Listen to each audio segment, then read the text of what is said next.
Hello, this is Piot. Okay, what is the first thing you should do if you see a potential victim on the ground?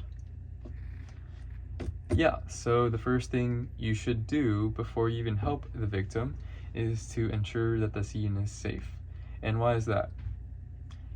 That is because you want to make sure that the scene is safe to protect yourself and not turn one victim into two.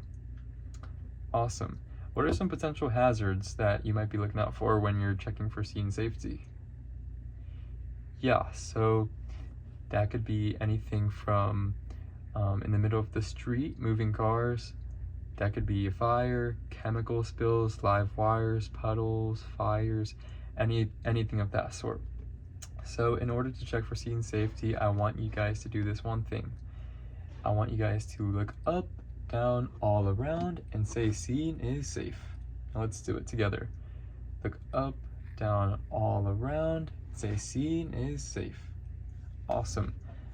Now that we've determined scene safety, now we'll be able to come up to the patient and check to see if they're okay. Let's go up to the patient and we'll be saying, hey, are you okay?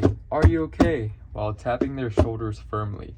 Now, why do we want to tap their shoulders? Yeah, so we want to tap their shoulders and not any other part of the body like the stomach or anywhere else, because the shoulders are firm, so we can generate like a great amount of force and try to wake them up potentially if they are okay. Like say they're just taking a nap, we'll be able to wake them up without like hurting them. And why should we tap firmly on both shoulders and not just one shoulder?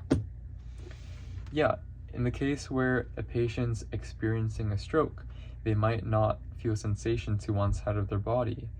And so that's why we want to tap both shoulders to know that, to try to wake up the patient and make sure they're okay. And say that they're not okay. You've tapped their shoulders, shouted at them, and they didn't wake up. What should you do next?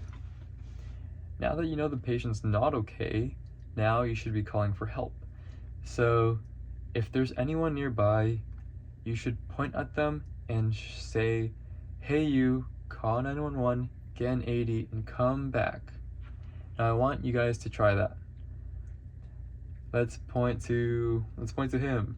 Hey you, call 911, get an 80, and come back. Awesome, now help's on the way. Now, why should you point to someone instead of just yelling into a crowd if there's a lot of people nearby? Yeah, so one reason why you want to point at someone is because you want to eliminate the diffusion of responsibility and the bystander effect. So pointing someone and assigning it to them makes them responsible for it instead of making the whole crowd responsible for it. And then you, like, if you're just shouting to a crowd, then what if no one does it, right? So yeah, now that help's on the way, what should we do next? Right, we should scan for breathing. So in order to do so, you should go to the side and check for chest rise and fall. Now we'll do this for 5 to 10 seconds. Let's do this. 1, 2, 3, 4, 5, 6, 7, 8, 9, 10. Awesome. Now I want you guys to try that too. Let's go to the side. 1, 2, 3, 4, 5, 6, 7, 8, 9, 10. Awesome. Now, what if you don't see any chest rise and fall? What should you do next?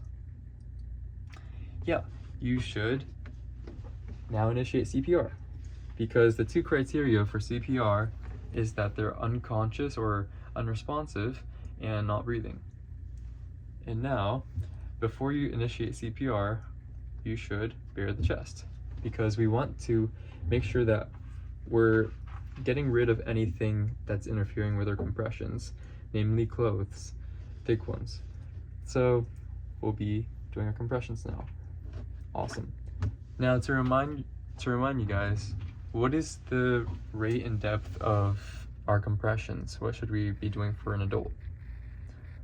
Yes, so the rate would be 100 to 120 compressions per minute, and the depth would be 2 to 2.4 inches deep. into the chest.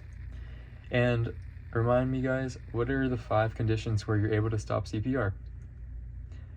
Yeah, so 1, paramedics arrived. 2, the AED arrived. 3, you're too fatigued to continue CPR. 4, the patient wakes up. And 5, the scene becomes unsafe. And when I'm talking about paramedics arriving, it's not that you stop CPR when you hear the sirens of the ambulance, but it's when they tell you, the paramedics specifically, that they're gonna take over, right? And for the AED situation, if the AED arrives, that's when you want to stop immediately, because you want to apply the AED right away. Awesome. Does anyone have any questions so far? Great. One last thing, if you're alone with an adult victim, you'd want to call 911 yourself and go find the AED yourself, because for adult victims, remember that they most likely are experiencing a cardiac problem as opposed to a pulmonary or respiratory problem. So the AED is ultimately what's going to save them. Awesome. Now I want you guys to do one scenario with me. Let's say that you're walking around the sculpture garden and there's someone that seems unconscious on the floor. What should we do? Lead me through it. Yeah, so first you want to make sure the scene is safe. So you want to look up, down, all around and say scene is safe. Awesome. Now tap and shout. Hey, are you okay? Are you okay? Right? Because what if they're just taking a nap? Right? A lot of people nap in the sculpture garden. Hey, are you okay? Are you okay? They're not okay. Now what should you do? Point to someone nearby. Hey you, call 911, get an AED, come back. Now, help's on the way. What should you do? To the side. 1, 2, 3, 4, 5, 6, 7, 8, 9, 10. No chest rise and fall, no breathing. Now, we know that we can initiate CPR, so bare the chest and start compressions. Awesome. Does anyone have any questions? If not, then we'll move on.